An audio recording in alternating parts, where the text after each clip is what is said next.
देव आपला पिता आणि प्रभू येशू ख्रिस्ताच्या पवित्र नावामध्ये तुम्हा सर्वांना सलाम. मी बंधू मार्क तुम्हा सर्वांचे स्वागत करतो आणि आशा करतो की तुम्ही देवाच्या कृपेमध्ये सर्वजण ठीक असाल. महाराष्ट्र रिफॉर्मर्स पास्टर्स ग्रुपच्या वतीने उपक्रम चालविला जात आहे की देवाच्या कृपेने व सामर्थ्याने वचनाची सेवा, सत्य शिक्षण अनेकांपर्यंत पोहोचविले जावे. हेतू हा की ख्रिस्त येशू व त्याची सुवार्ता लोकांना कळावी, तारणाचे कार्य घडून यावे आणि ख्रिस्ती मंडळी खोट्या शिक्षणाला व खोट्या शिक्षकांना बळी पडू नये. तर पवित्र शास्त्रातील सत्य शिक्षणात त्यांची वाढ व्हावी हीच आमची प्रार्थना आणि याद्वारे केवळ देवालाच गौरव असो. म्हणून मी देखील या संपूर्ण पालकवर्गांचे धन्यवाद प्रभू ख्रिस्तामध्ये त्या सर्वांचे आभारी आहे जे प्रभूच्या वचनाची सेवेकरिता श्रम घेत आहेत, आपल्या संपूर्ण वेळ त्याच्या वचन गाजवण्यामध्ये देत आहेत. त्या सर्वांचे मनपूर्वक मी आभार मानतो. जगभरातील परिस्थितीमुळे कोणीही घराबाहेर पडू शकत नाही. सध्या सर्वत्र लॉकडाऊन आहे. नक्कीच परिस्थिती फार कठीण आहे. तरीसुद्धा प्रियांनो, हे आपल्यासाठी अतिशय चांगली संधी आहे की आपण आपल्या परिवारासोबत पवित्र शास्त्राच्या शिक्षणात वेळ घालवू शकतो. मागील काही दिवसांमध्ये महाराष्ट्र रिफॉर्मर्सद्वारे आवश्यक अशा महत्त्वाच्या विषयांवर शिक्षण दिले जात आहे. तो विषय देवाचा स्वभाव आणि त्याचे गुणविशेष. ह्या अगोदर आमच्या बंधूंनी अतिशय सुंदररित्या शिक्षण दिलेले आहे. प्रत्येक देवाच्या गुणधर्माविषयी आपण मागील व्हिडिओजमध्ये शिकलो आहोत आणि आपण ह्यावेळेस आणखीन एक देवाच्या गुणविशेषाकडे लक्ष देणार आहोत. देवाची सर्वज्ञता व त्याचे ज्ञान. इंग्रजीमध्ये ओमनिसियन्स अँड विजडम ऑफ गॉड. या विषयाकडे जाण्याअगोदर आपण आपल्या स्वतःला काही प्रश्न विचारण्याची गरज आहे. प्रियांनो, देवाचा अभ्यास आम्ही जेव्हा करतो त्यावेळेस आम्हाला त्याचे मूलभूत प्रश्न असे आहेत की ज्याद्वारे आम्हाला काही पुरावे मिळतील. ते मूलभूत प्रश्न विचारण्याची गरज का? कारण की ज्या विषयामध्ये आपण जात आहोत तो विषय अतिशय अद्भुत आहे आणि ते आमच्या विचारांच्या पलीकडे आहे. पण जे प्रश्न आम्हाला त्याच्या वचनाद्वारे त्याच्या मार्गदर्शनाखाली आम्हाला शिकण्यास संधी मिळत आहे. आपण प्रश्न विचारला पाहिजे की देवाचं अस्तित्वात आहे हे आपल्याला कसे कळून येईल? आपण खरोखर देवाला ओळखू शकतो का? देव आपल्यापेक्षा वेगळा कसा आहे? देव कोण आहे? देवाचे कार्य काय आहे? देव काय आहे हे सत्य जाणणे व स्वीकार करणे ह्याद्वारेच आपल्या ख्रिस्ती जीवनाची खऱ्या अर्थाने सुरुवात होते. प्रियांनो, जो विषय आपण पाहणार आहोत तो देवाचा गुणधर्म म्हणजे देव सर्वज्ञ आहे. देवाच्या सर्वज्ञाची व्याख्या पाहता एका साध्या आणि शाश्वत कृतीत देव स्वतःला आणि सर्व गोष्टींना, प्रत्यक्ष आणि संभाव्य गोष्टी पूर्णपणे जाणतो. पहिली गोष्ट आम्ही पाहूया की त्याच्या ज्ञानात तो परिपूर्ण आहे. देव आपल्या ज्ञानात परिपूर्ण आहे. जेव्हा योब या पुस्तकात आम्ही पाहतो, एलिहू योबाकडे जातो आणि तो ह्या सर्वज्ञानी प्रभूला तो व्यक्त करतो. योब 37:16 असं म्हटलेलं आहे, मेघ कसे समतोल राहतात हे तुला कळते काय? त्या सर्वज्ञाच्या अद्भुत कृत्यांचे मर्म तू जाणतोस काय? या ठिकाणी एलिहूने देवाच्या सर्वज्ञाचा उल्लेख केलेला आहे. तो देव जो सर्वज्ञ आहे त्याचं अद्भुत कृत्य, त्याचं मर्म जाणणे आमच्या ज्ञानात, आमच्या समजच्या बाहेर आहे, आमच्या कल्पनेच्या बाहेर आहे. म्हणून तो ही आठवण करून देतो की देव सर्वज्ञानी आहे, त्याचे अद्भुत कृत्य आहे. आणखीन 1 योहान 3:20 आम्ही पाहतो, कारण आपल्या मनापेक्षा देव थोर आहे त्याला सर्व काही कळते. सर्वज्ञानाची व्याख्या संपूर्ण ज्ञान असण्याची अवस्था होय. सर्व काही जाणून घेण्याची गुणवत्ता होय. आणि कारण देवाला त्याच्या सृष्टीच्या सर्व गोष्टींवर प्रभुत्व असणे आवश्यक आहे. तो दृश्य व अदृश्य अशा सर्व गोष्टींवर त्याचं प्रभुत्व आम्ही पाहतो. त्याचे सर्व ज्ञान केवळ देवाच्या एका व्यक्तीपर्यंत मर्यादित नाही, म्हणजे त्रैक देवामध्ये हे सर्वज्ञता आम्हाला आढळून येते. म्हणजे पिता, पुत्र आणि पवित्र आत्मा यांच्या स्वभावाने हे सर्वज्ञता आढळून येते. यामुळेच देवाला स्वतःबद्दल परिपूर्ण ज्ञान आहे आणि तो स्वतः परिपूर्णरित्या जाणून आहे. म्हणून वचन सांगत आहे, 1 कोरिंथ 2 अध्याय आणि 10 ते 11 वचनांमध्ये पाऊल म्हणतो, कारण देवाने ते आत्म्याच्या द्वारे आपल्याला प्रगट केले. कारण आत्मा हा सर्व गोष्टींचा व देवाच्या गहन गोष्टींचाही शोध घेतो. मनुष्याच्या ठाई वसणारा जो आत्मा त्याच्या वाचून मनुष्यात गोष्टी ओळखणारा मनुष्यांमध्ये कोण आहे? तसा देवाच्या गोष्टी ओळखणारा देवाच्या आत्म्याशिवाय कोणी नाही. म्हणून देव हा परिपूर्णरित्या स्वतःला जाणून आहे. त्याच्या ज्ञानात तो परिपूर्ण आहे. दुसरी गोष्ट आम्ही पाहतो प्रियांनो, देवाची सर्वज्ञता असीमित आहे. स्तोत्रकर्ता त्याच्या स्तोत्रामध्ये हे उल्लेख करतो की 147 आणि 5 वचनांमध्ये, आमचा प्रभू थोर आणि महासमर्थ आहे, त्याची बुद्धी अमर्याद आहे. देवाचे ज्ञान अमर्याद आहे आणि त्याला सर्व गोष्टी, लोक, घटना याबद्दल माहिती आहे. ही गुणविशेष आम्हाला आमच्याही स्वभावाशी जुळते का हे आपण पाहण्याची गरज आहे. आपण मनुष्य आहोत. आपण त्याच्या हातची निर्मिती आहोत. आपण सीमित आहोत. आमचं ज्ञान, आमची शक्ती, आमचे आयुष्य, आमच्या सर्व शक्ती ही सर्व सीमित आहेत, मर्यादित आहेत. पण देवाच्याबद्दल जेव्हा विचार करतो, तो अनादिकालापासून तर अनादिकालापर्यंतचा देव तो आहे आणि तो असीमित आहे, अमर्याद आहे. त्याच्या सर्व गुणांमध्ये तो असीमित असा आहे. देवाचं गौरव त्याद्वारे प्रगट होते, त्याच्या दैवत्वाला प्रगट होते. म्हणून देवाची सर्वज्ञता असीमित आहे. तिसरी गोष्ट आम्ही पाहतो, देवाची सर्वज्ञता वैयक्तिक अंतरंग जाणणारा आहे. स्तोत्रकर्ता 139, 1 ते 6 ही जी वचने आहेत सर्वांच्या परिचयाची आहेत. त्यामध्ये आपल्याला पाहायला मिळते, हे परमेश्वरा, तू मला पारखले आहेस, तू मला ओळखतोस, माझे बसणे व उठणे तू जाणतोस, तू दूरून माझे मनोगत समजतोस, तू माझे चालणे, माझे निजणे बारकाईने पाहतोस आणि माझ्या एकंदर वर्तनक्रमाची माहिती तुला आहे.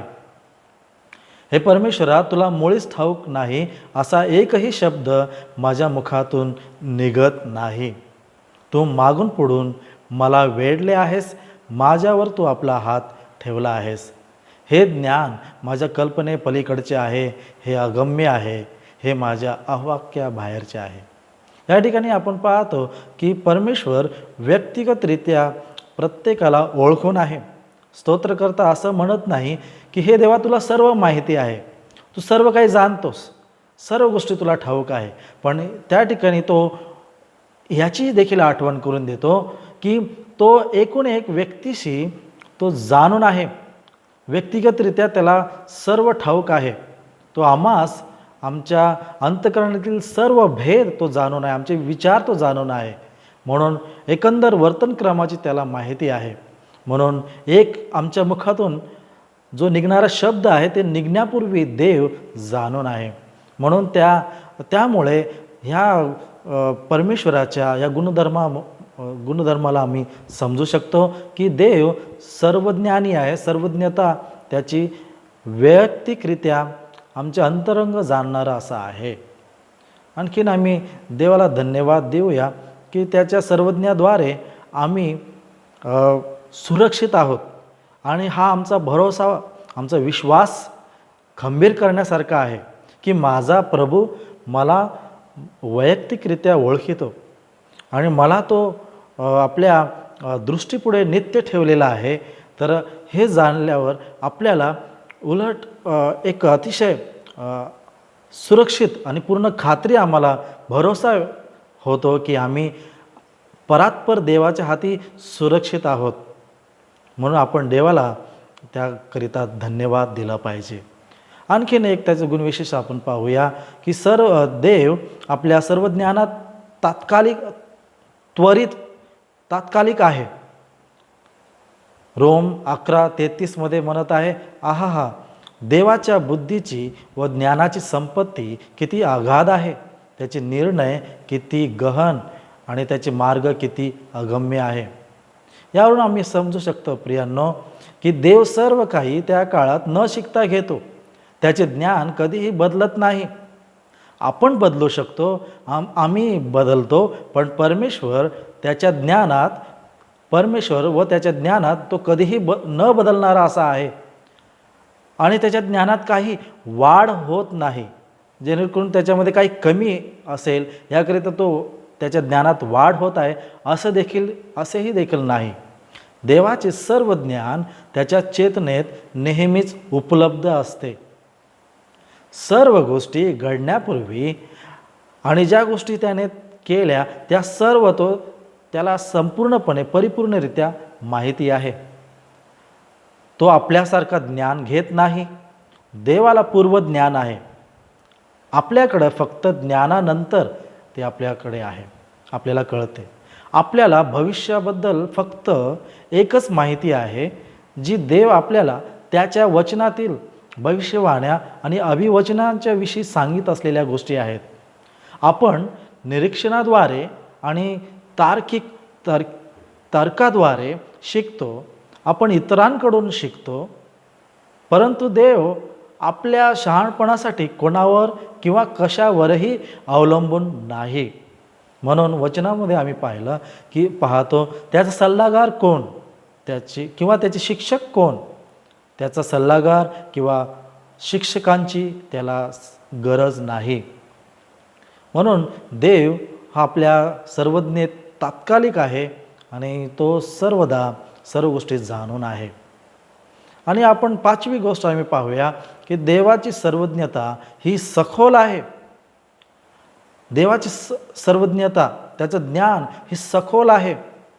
यशाया 46:9-10 मध्ये आम्ही पाहतो, प्राचीन काळापासून घडलेल्या गत गोष्टी स्मरा. परमेश्वर याची आठवण करून देत आहे. प्राचीन काळापासून घडलेल्या गत गोष्टी स्मरण करा, समजा की मीच देव आहे, दुसरा कोणी नव्हे, माझ्या समान कोणीच नाही. मी आरंभीच शेवट कळवतो. होणाऱ्या गोष्टी घडण्यापूर्वी त्या मी प्राचीन काळापासून सांगत आलो आहे. माझा संकल्प सिद्धीस जाईल, माझा मनोरथ मी पूर्ण करीन. या ठिकाणी आपल्याला त्याच्या महान तारणाच्या योजनेबद्दल शिकायला मिळते प्रियांनो. ज्या ठिकाणी तो म्हणत आहे की होणाऱ्या गोष्टी घडविण्यापूर्वी त्या मी प्राचीन काळापासून सांगत आलो आहे. माझा संकल्प सिद्धीस जाईल, माझा मनोरथ मी पूर्ण करीन. आणि ह्याद्वारे आपल्याला कळते की देवाने तारणाची जी योजना आखली होती ती ख्रिस्त येशूमध्ये पूर्ण होताना दिसते. आणि ही उत्पत्तीच्या अगोदर, ह्या सृष्टीच्या निर्माण होण्या अगोदरच देवाने तारणाची योजना त्याच्या गौरवासाठी आखून ठेवली होती प्रियांनो. आणि म्हणूनच तो म्हणत आहे की मी त्या गोष्टी, होणाऱ्या गोष्टी घडविण्यापूर्वी त्या प्राचीन काळापासून सांगत आलो आहे. म्हणजे प्रभू येशू ख्रिस्ताची सुवार्ता निर्मितीच्या अगोदरपासून देव कळवत आहे.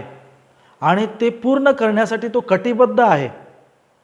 आणि हे आपल्याला नव्या करारातून स्पष्ट होते की ते पूर्ण झालेलं आहे आणि येणाऱ्या दिवसातही ते पूर्ण होईल. येशू ख्रिस्ताबद्दल जेव्हा आम्ही पाहतो, त्याच्या आगमनाबद्दल, पहिल्या आगमनाबद्दल जेव्हा भाकीत केलं होतं, ते पूर्ण झालेलं आहे. आणि आता ज्या ज्या प्रकारे तो पुन्हा येईल, त्याच्या दुसऱ्या येण्याबद्दलचं जे आहे ते सुद्धा पूर्ण होईल. कारण की परमेश्वराचं ज्ञान हे सखोल आहे आणि हे सर्व गोष्टी तो पूर्ण करतो. भूतकाळ आणि वर्तमान काळ, भविष्यकाळातील सर्व गोष्टी देवाला माहिती आहे. त्याला सर्व गोष्टी शक्य आणि वास्तविक माहिती आहे.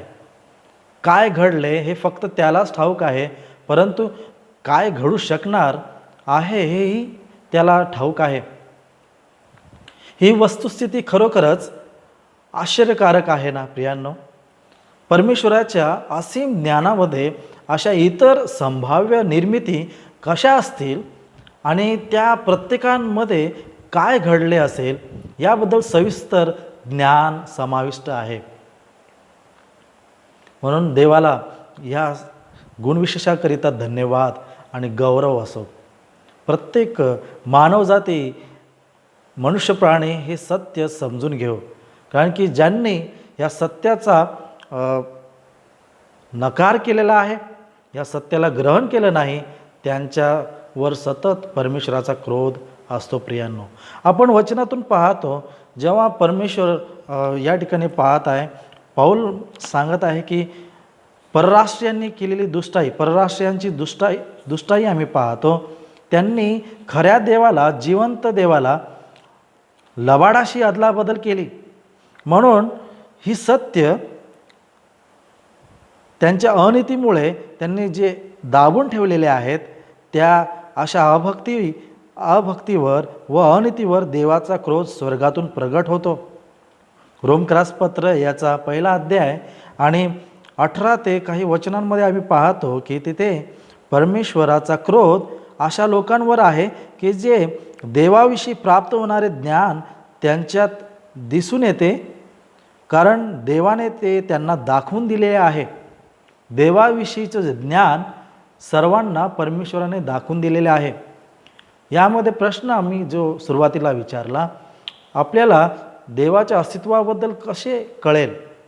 देवाने आपल्या अस्तित्वाचं प्रकटीकरण त्याच्या निर्मित वस्तूंमध्ये केलेली आहे. संपूर्ण सृष्टीमध्ये आपल्याला त्याच्या अस्तित्वाबद्दल कळते. दुसरी गोष्ट म्हणजे परमेश्वराने आपल्या अस्तित्वाबद्दल त्याच्या पवित्र वचनांमध्ये, शास्त्रामध्ये त्याने प्रगट केलेले आहे. आणि तिसरी गोष्ट आम्ही पाहतो की देवाने आपल्या अस्तित्वाला आपल्या स्वतःच्या पुत्रामध्ये त्याच्या देहधारणेद्वारे प्रगट केलेले आहे. प्रियांनो, म्हणून असं असताना जे त्याने दाखवून दिलेले आहे, कारण सृष्टीच्या निर्मितीपासून त्याच्या अदृश्य गोष्टी म्हणजे त्याचे सनातन सामर्थ्य व देवपण ही निर्मिलेल्या पदार्थावरून ज्ञात होऊन स्पष्ट दिसत आहे, अशासाठी की त्यांना कसलीही सबब राहू नये. कोणीही सबब दाखवू शकणार नाही आणि अशा लोकांवर त्याची करडी नजर आहे. जे देवाला, जिवंत देवाला पाठ करून कोणीही प्रकाशात चालू शकत नाही. प्रियांनो, देवाला ओळखून सुद्धाही त्यांनी देव म्हणून त्याचे गौरव केले नाही किंवा त्यांचे आभार मानले नाही, पण ते आपल्याच कल्पनांनी शून्यवत झाले आणि त्यांचे निर्बुद्ध मन अंधकाराने भरून गेले. ही दुष्टाई आम्ही पाहतो जे अविश्वासणाऱ्यांमध्ये आढळते, पण कृपा त्यांच्यावर झालेली आहे ते जे त्याचे निवडलेले आहेत आणि त्यांना हे ज्ञान परमेश्वराने प्रगट करून दिलेलं आहे त्याच्या सुवार्तेने, आणि ख्रिस्त प्रभूमध्ये त्यांना त्याच्या गौरवासाठी उपयोग करून घेत आहे. याद्वारे आम्ही पाहतो की परमेश्वराचं सर्व ज्ञान हे प्रगट झालेलं आहे. आम्ही आणखीन काही गोष्टी पाहूया की देवाला सर्व काही माहिती आहे. योहान 3:20 पहिले योहान 3:20 आपल्याला पाहायला मिळतं, देवाला केवळ आपल्या जीवनातल्या सर्वात छोट्या छोट्या गोष्टीबद्दलच माहिती असते असे नाही, परंतु आपल्या सभोवतालच्या सर्व गोष्टींविषयी देखील माहिती असते. कारण त्याने नमूद केले आहे की जेव्हा एखादी चिमणी कधी पडते किंवा केव्हा आपल्या डोक्यावरील केस पडते हे देखील त्याला माहिती आहे प्रियांनो. म्हणून देवाची सर्वज्ञता ही सखोल आहे. आणखीन आपण ह्या देवाच्या सर्वज्ञानाविषयी शिकलो आणि त्याचे परिणाम आमच्या जीवनामध्ये कशा रीतीने आहे त्याचा आपण विचार करूया. देवाला काय माहिती आहे, त्याला कसे माहिती आहे यावर आपण विचार थोडक्यात केला. आता आपण त्याच्या ज्ञानाचा आपण विचार करूया, त्याच्या बुद्धी सामर्थ्याचा विचार करूया. देव आपल्या बुद्धी सामर्थ्यामध्ये असताना देव कधीही आश्चर्यचकित होऊ शकत नाही. देव सर्व काही जाणतो, म्हणून कोणतीही गोष्ट त्याला कधीही देव सर्व काही जाणतो म्हणून कोणतीही गोष्ट त्याला आश्चर्यचकित करू शकत नाही. दुसरी गोष्ट, देव गोंधळून जाऊ शकत नाही. देव सर्व काही जाणतो म्हणून कोणतीही गोष्ट त्याला कधीही गोंधळात टाकू शकत नाही आणि निराशही करू शकत नाही. त्याच्यासाठी कोणतीही समस्या किंवा गूढ निराकरण फार कठीण नाही. तिसरी गोष्ट आम्ही पाहूया प्रियांनो, की देवाची फसवणूक होऊ शकत नाही. देव सर्व काही जाणतो, म्हणून ढोंगी लोक आणि फसवे लोक यांचे वास्तविक स्वरूप त्याला पूर्णपणे ठाऊक आहे. देवाला कोणीही फसवू शकत नाही. देवाबरोबर खेळणे किती मूर्खपणाचे आहे. चौथी गोष्ट आपण पाहूया, देव त्याच्या बुद्धीने योजना आखतो. परमेश्वराचं वचन 1 कोरिंथ 1 अध्याय आणि 24व्या वचनामध्ये आम्ही पाहतो, ख्रिस्ताचा वधस्तंभ त्याचे ज्ञान व त्याचं शहाणपण, त्याचं वैभव, कृपा आणि चांगुलपण प्रदर्शित करते. 1 कोरिंथ आणि 1 अध्याय 24व्या वचनामध्ये आम्ही पाहतो, ख्रिस्ताचा वधस्तंभावरील जे सामर्थ्य, जे जगातील ज्ञानी त्या ज्ञानांना ते मूर्खपणाचे वाटले, पण परमेश्वराच्या त्या वधस्तंभावरील जे सामर्थ्य आहे ते तारणाकरिता देवाचे ज्ञान व त्याचं सामर्थ्य प्रगट करते. म्हणून जे कोणी त्याच्या सुवार्तेवर विश्वास ठेवतात, येशू ख्रिस्ताला आपला वैयक्तिक तारणारा म्हणून स्वीकारतात, त्या सर्वांना देवाचे सामर्थ्य आणि त्याचं ज्ञान अशा रीतीने प्रगट होते प्रियांनो. म्हणून आम्ही पाहतो की एडवर्ड पेसन नमूद करतात, सृष्टीच्या सर्व चमत्कारांपेक्षा एका पापीला पश्चाताप करण्यास व त्याच्या पापांना क्षमा करण्यासंबंधी देवाचे आणखी अधिक महत्त्व त्याला देत आहे. एका पापी व्यक्ती आपल्या पापापासून वळून पापाबद्दल पश्चाताप करतो आणि त्याच्या पापांची क्षमा होते. ही गोष्ट सृष्टीच्या सर्व चमत्कारांपेक्षा श्रेष्ठ अशी गोष्ट आहे प्रियांनो. आणि ह्यामुळे देवाचं गौरव होत असताना पाहायला मिळते.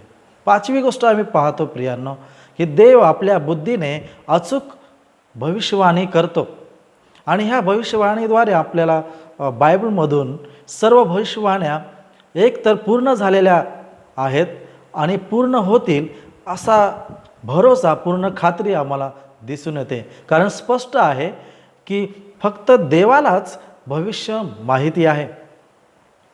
उदाहरणार्थ यशाया 53 आणि 5 त्या वचनानुसार आम्ही पाहूया, खरे पाहिले असता तो आमच्या अपराधांमुळे घायाळ झाला, आमच्या दुष्कर्मामुळे ठेचला गेला, आम्हाला शांती देणारी अशी शिक्षा त्याला झाली, त्याला बसलेल्या फटक्यांनी आम्हाला आरोग्य प्राप्त झाले. या ठिकाणी आपल्याला सुवार्थ पाहायला मिळते प्रियांनो.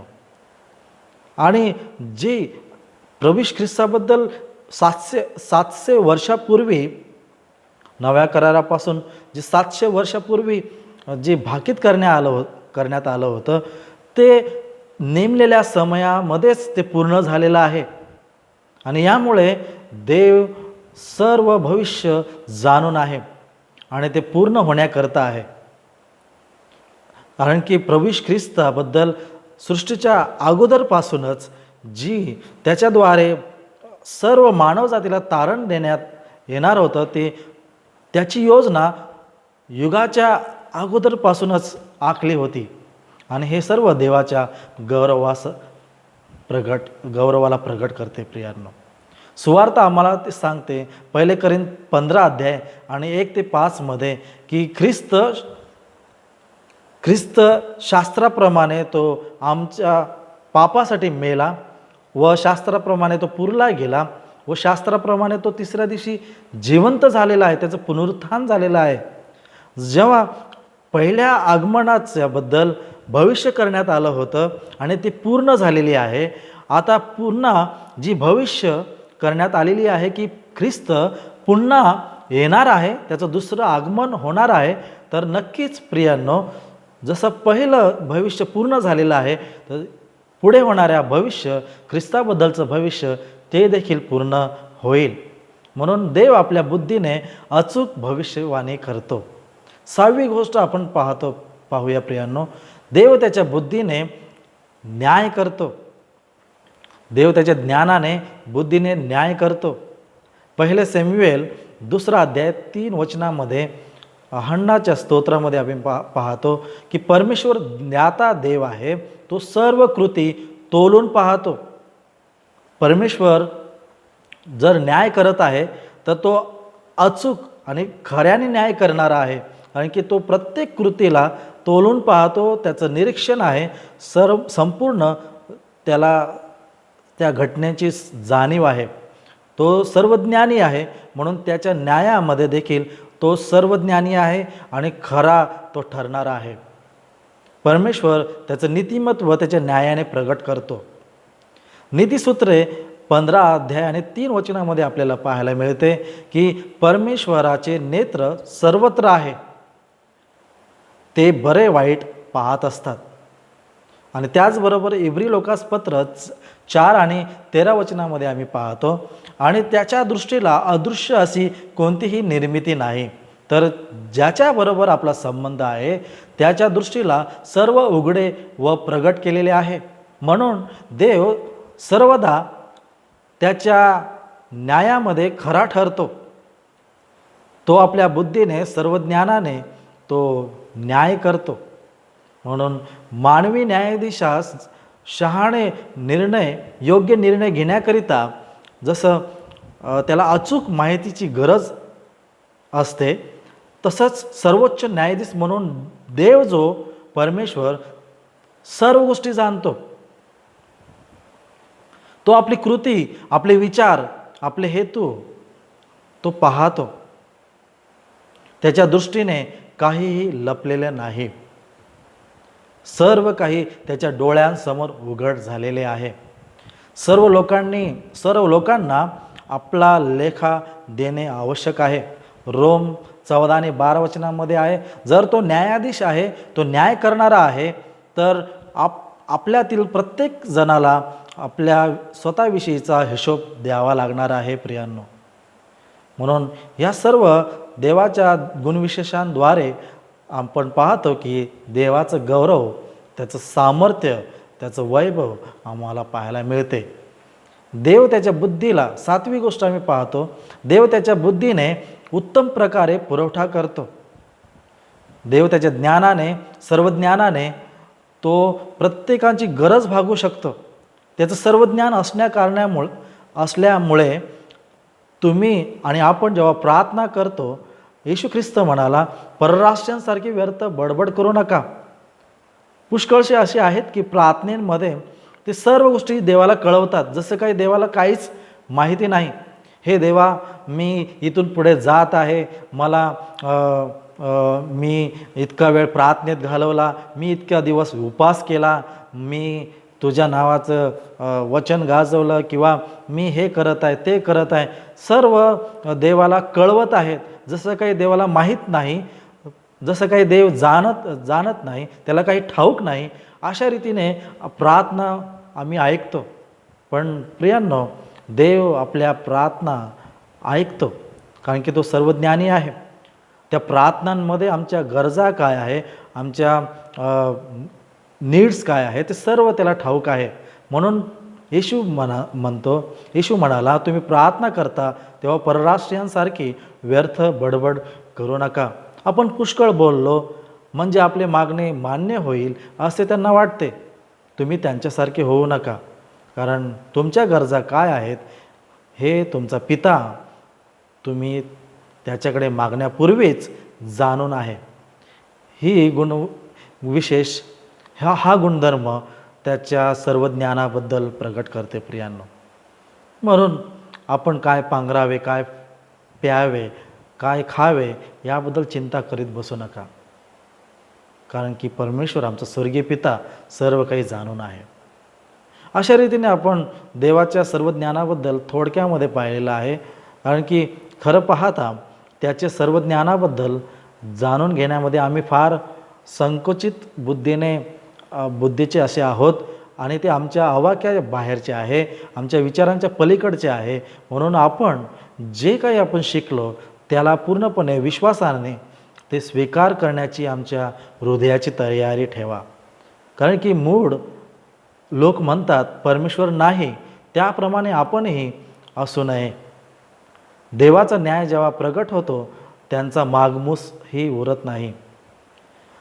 यामुळे ह्या सर्व गोष्टी माहिती केल्यानंतर आपण पाहूया की आमच्या जीवनामध्ये ह्याचा परिणाम आपल्यासाठी आमच्या आध्यात्मिक जीवनामध्ये काय लाभ आहे आणि आपलं स्वतःचं परीक्षण करण्याची फार गरज आहे प्रियांनो.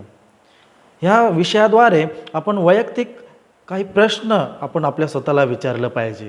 वैयक्तिक प्रतिबिंबासाठी काही प्रश्न विचारूया. आपण नेहमीच देवाच्या सर्व ज्ञानाबद्दल विचार करता काय? जर करत असाल तर का किंवा का नाही याबद्दल गंभीरतेने विचार केला पाहिजे आणि शास्त्रामधून शोधून काढलं पाहिजे.